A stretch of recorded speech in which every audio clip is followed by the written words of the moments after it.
Sarah Reeves, and with me today is Professor Dan Lee. She's the Associate Professor of International Business with the Kelley School of Business.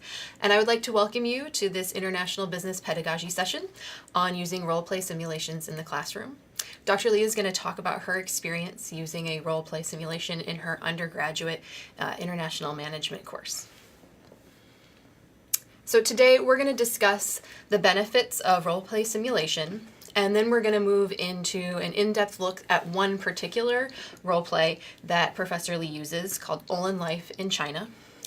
Dr. Lee will explain the ins and outs of incorporating this role-play into her class, and then finally we'll provide you with a list of resources if you're interested in using these sorts of simulations in your courses as well. So first, we may want to know, why would we want to use a role-play simulation in our classes? And research tells us that role-play can be a very effective teaching tool.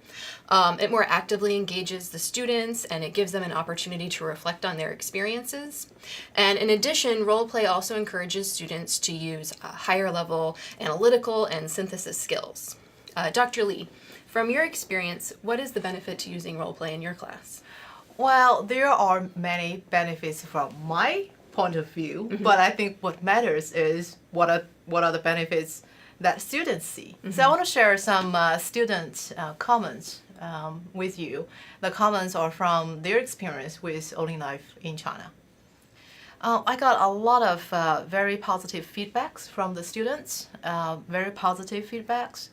Many of them commented that this is one of the most valuable experience that they've had in their college life. This provides this context for them to apply what they've learned from the past 3 or 4 years to a context, to a semi-reality, to see what they've learned and how they can use that. Now, some comments that I received from, you can see from the slides. Some students said I wasn't exactly thrilled. Just expect this is something you go in, you play, and get some points for the class.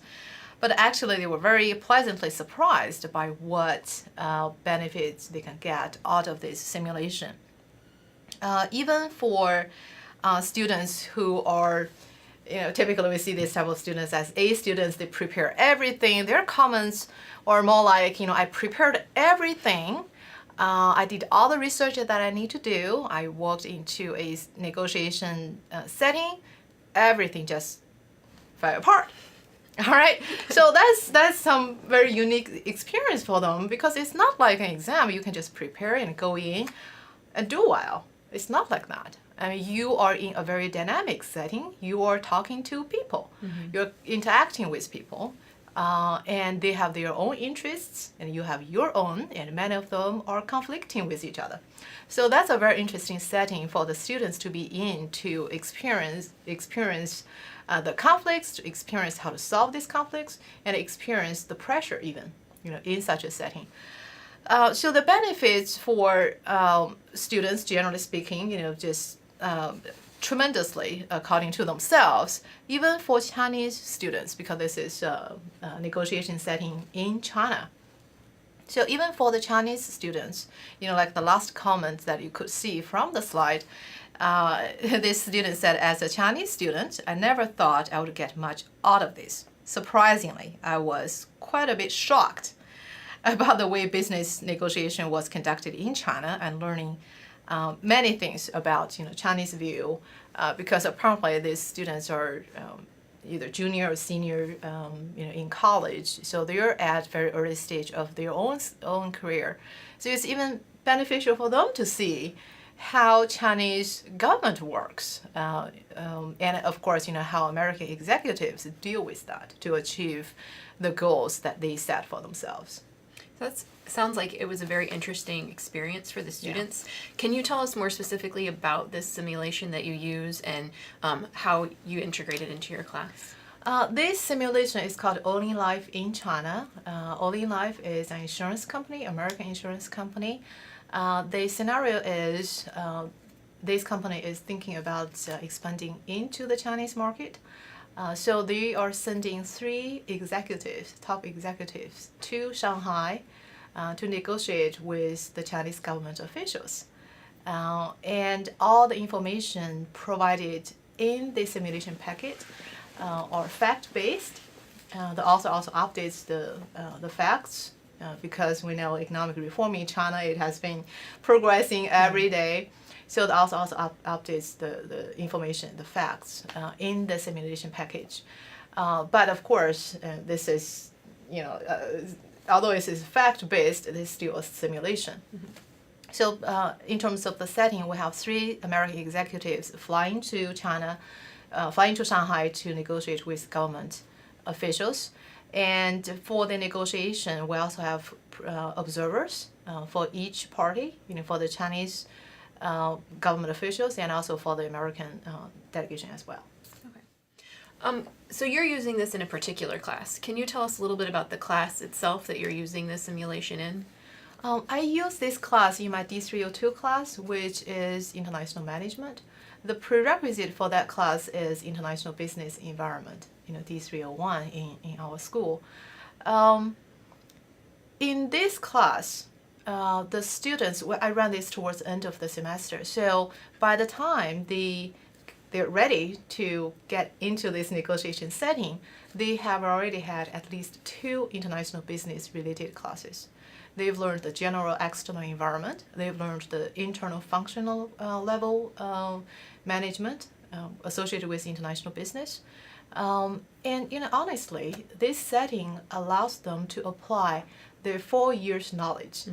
Okay, not just from these 2. Of course, if they have taken classes in international finance, international marketing, they also bring their knowledge into this setting as well. And these are mostly junior and senior students, you were saying. Is this a small class, or are you talking about one of those large lecture halls, or what kind of class are you looking at here? I think this is the beauty about this simulation. You can run this with small session or with a large session. Of course, with large session, you would have to use more classrooms, for their individual negotiation. For my classes, my D302 class, I have typically, between 60 to 80 students, but I can divide them into groups. And also the simulation package allow you to do some customization with the size of your class. So I have junior, senior, 60 to 80 students. Typically, I have 10 to 15% international students. I always have a few Chinese students as well, 2 to 5 Chinese students. Do you think it's important for there to be Chinese students in the class to do this simulation, or is it not necessary, or does it help the simulation to have their experience there? It definitely helps. I mean, I can run the simulation without any Chinese students because the simulation package is written very well. About your background, each individual role, your background, the college that you've attended, what kind of habits you have, whether you smoke or not, whether you have a daughter or a son, a lot of detail about the personal information about this individual role. So it's not a must, but I found it's beneficial to have Chinese students in my class because apparently they are Chinese, so they have a deeper understanding and they can share that with their team members. So this is how I take advantage of my Chinese students. I typically would assign one student typically to a Chinese team. That way, for example, I have this 3 student group, and one is Chinese and 2 Americans, for example. So when they prepare how to negotiate with their American team, they can have a much better understanding of the information in the package, preparing them as the Chinese government officials. So I found that's very beneficial. And I try to split the students, to different groups rather than having all of them in one group because I can have, a greater benefit out of them. So using this kind of teaching tool has got to be a little bit of extra work for you, though. It's not your typical kind of teaching preparation, I think. Can you talk about the extra work that you have to put into using this tool? It needs very careful planning. Yeah. That means a lot of extra work, but one, it's worthwhile. I mean, from the student comments, you can see it's worthwhile. 2, once you've done this once, you have the planning, written down for the future simulation, that's a piece of cake. Yeah. I mean, you have everything set up right. It's very easy to do. So in terms of the preparation, I do several things. Now, one thing is I need to have a very detailed guideline for the students about, on a specific day, what they need to do, what they need to submit, even where they're going to pick up the key to get into a conference room. Yeah. Who's going to pick up the camera, very detailed guideline. Now, this very detailed guideline is very helpful in terms of, saving me a lot of time answering questions repeatedly from students from different groups, the same questions. Two, it also reduces the confusion about what I'm supposed to do, what I'm not supposed to do in the negotiation setting. So that's very helpful. And I also have the guideline. I developed the guidelines specific for each role. For the American team, this is what you need to do. For the Chinese team, this is what you need to do. For the observers, what you need to do and what you need to submit at what time. So I developed that. So that requires a bit of time to develop, but it's tremendously helpful for the students, saving my time, and also for future, you can use that repeatedly. So that's one preparation. The other one is to get your classrooms, because this is a multiple session negotiation, and also for the pre-negotiation strategy meeting, you do not want the teams to be together because you do not want them to see their, the other group's agenda and how they plan to deal with you. So you need to lock a number of classrooms probably at the beginning of the semester. For the pre-negotiation meeting, sometimes if I really cannot get a classroom, I just find a quiet place for them to do this. But that would require some preparation. So you're talking about this very complex guideline and the detail that needs to go into it. And I know that you had indicated that even the task of getting the simulation materials and distributing to them to the students takes a little bit of preparation to control this information. Yes, I do take that very seriously because we're preparing the students to do a negotiation. They cannot put their hands on the other party's simulation package. Apparently they should, in reality, they would not know what the agenda would be and what the private interest would be for that specific executive. So although the simulation package is online for sale, for each individual role, and students can just simply go online and purchase them, I take a very controlled way to deal with that. So typically I would just contact the author, contact the publisher about getting the whole package. And given the number of students, I would pay for the copyright. So I will make the copy here at our own school for the students. And after I prep the students in class, going through, why we're doing this, what the expectation is, giving you the guideline, what you need to do, and then I distribute the simulation package to each individual student, and I warn them they cannot lose them. But so that requires some work and also requires some budgeting for this. My department has been very generous in supporting this activity. Given the success with the simulation, my department has been very supportive in terms of providing the budget for me to continue this simulation. That's nice of the department. Yeah. Have you ever experienced students trying to get access to the packets of the other group in advance? Do they feel like maybe that to improve their grade, they should do better at the simulation, and that they're hoping to see those other packets, or do they generally follow the rules? They generally follow the rules because I warn them several things. No, our students are very good actually in terms of following the specific rules that I set for the simulation. But when I prepare the students for the simulation, I let them know, the reason that we're doing the simulation, we're not trying to get a better grade or anything. Of course, grade is important. But the goal is really to experience to learn from this whole process rather than simply getting a specific goal. And depending on the method that you take, when you walk into the negotiation room, the goals could be very different. Some groups simply set the rule as we're building a relationship. We're not going to try to get the specific outcome out of the first meeting. Some teams simply say we're going there. We need to get this permit today. I mean, people have very different goals for their negotiation. So I do not have a preset points 1, 2, 3, 4. You have to achieve this to get an A. I do not have that. I made that very clear to my students. I emphasize the most important part is to experience this, to learn from this, rather than achieving this 1, 2, 3, 4. So they have been very good at understanding this and also follow the rule. So I've used this multiple times and I have not had any incidents with this. So good. Based on what you were saying, it sounds like this is a multi-day process. This isn't something that can take place in even 1 or 2 class periods. Can you talk about how many class periods you need to devote to this and what you're doing in each of those different class periods?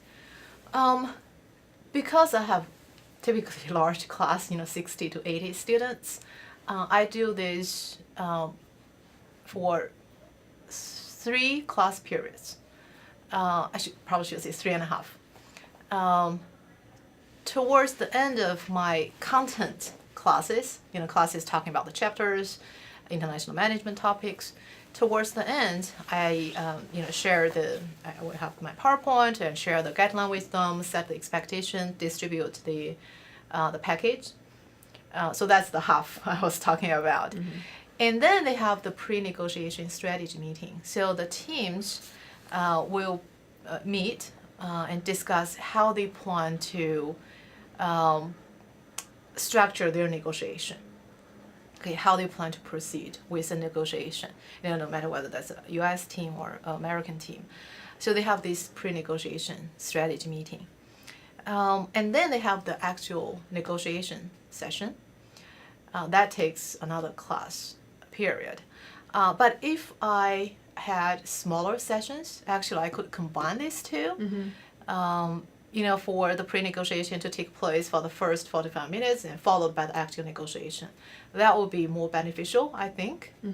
But given the size of my class, it's really difficult to collect 60, 80 students, to specific location very quickly. So I just let it run separately. And I do not find it troublesome. It has not created any problems. After their pre-negotiation strategy meeting, they have, they prepare their own, bulleted points about what they want to do, and they keep talking even after that. So I do not find that to be problematic. So they have the pre-negotiation, they have the negotiation. Once they're done, of course, I have a debriefing session. And in the debriefing session, I ask the teams to share, what they planned to achieve, whether they achieved it or not, and why they achieved it or why they did not achieve that. So for them to talk to each other, and also for the observers to share their insights. Can you talk a little bit more about the observer role? The observer is a very important part. For the pre-negotiation, we know the role players have their own package. They do not know what the other party is doing. And sometimes they can kind of, swing away. So the observers have everything, okay? They have the package for the American roles, for the Chinese roles as well. So they have everything. They do not participate in this pre-negotiation strategy meeting. They do not share anything. But if they see the negotiation teams kind of swing too far, they're allowed to hint them to come back. Okay, so that's very important, so that the negotiating teams won't, go into the same conference room just kind of, blanked by the other party. The other important role for the observers is they are my eyes. Yeah.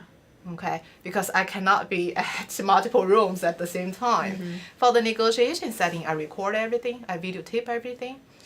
For the pre-negotiation setting, I mainly rely on observers to collect the information.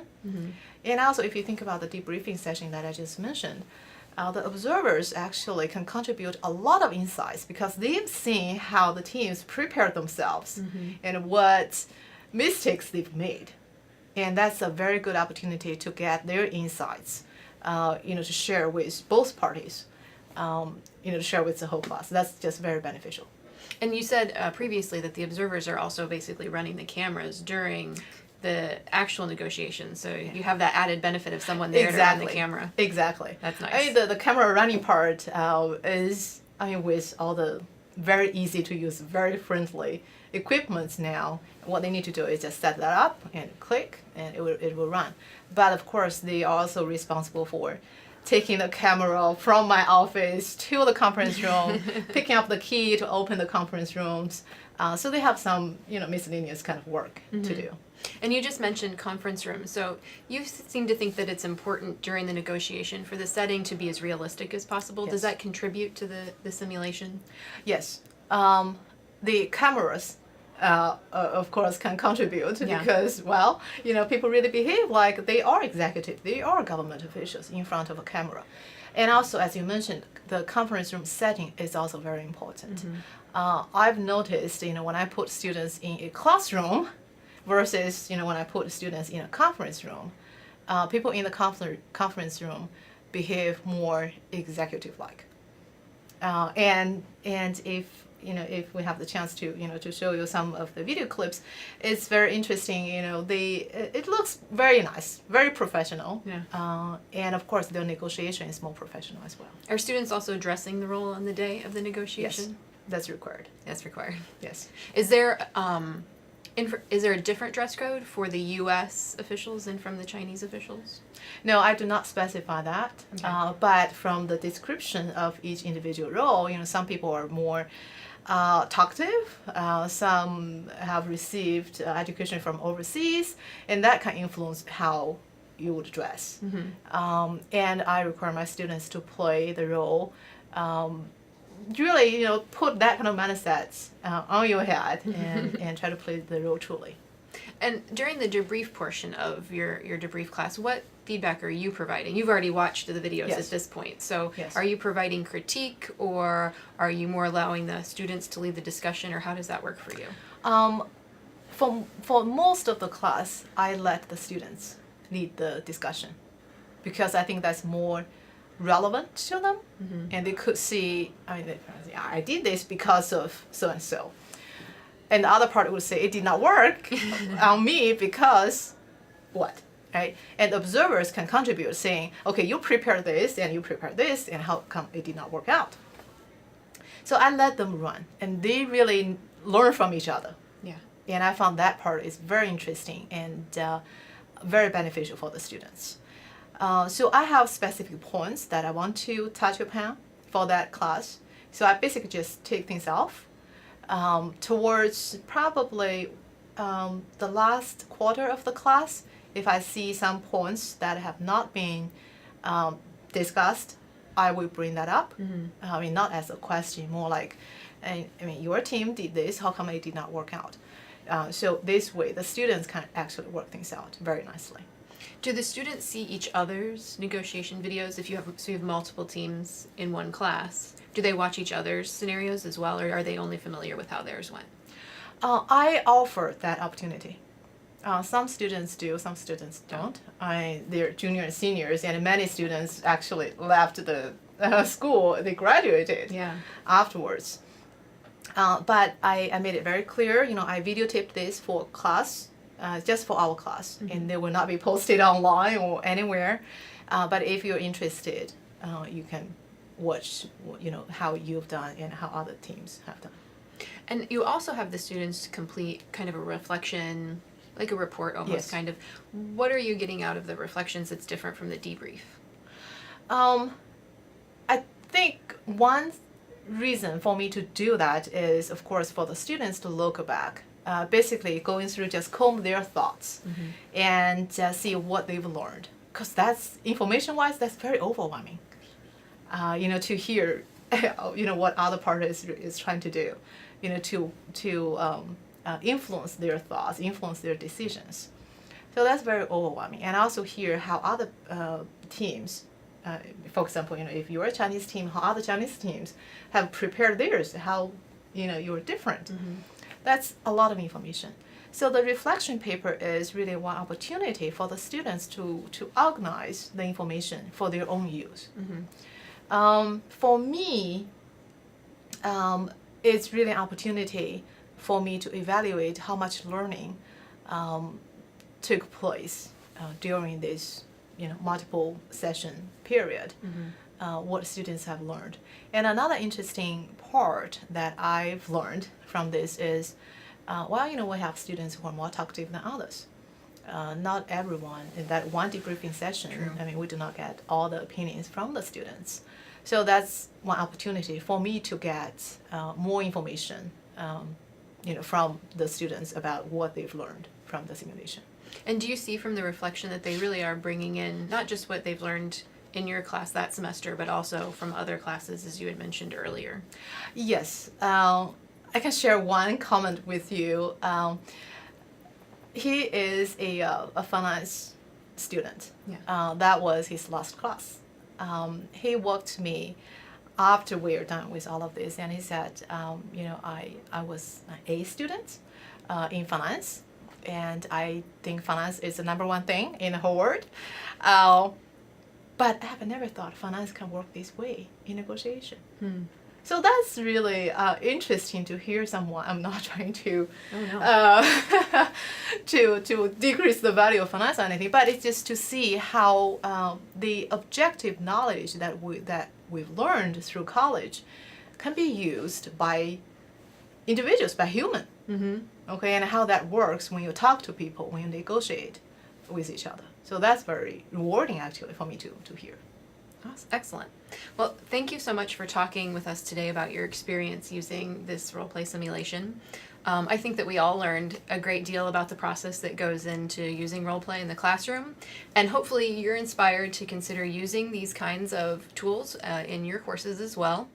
If you would like to learn more about using role-play in the classroom, or if you would like to find simulations that may fit with your courses, you can try these resources. Thank you for listening to our presentation, and we welcome any opportunities to help further.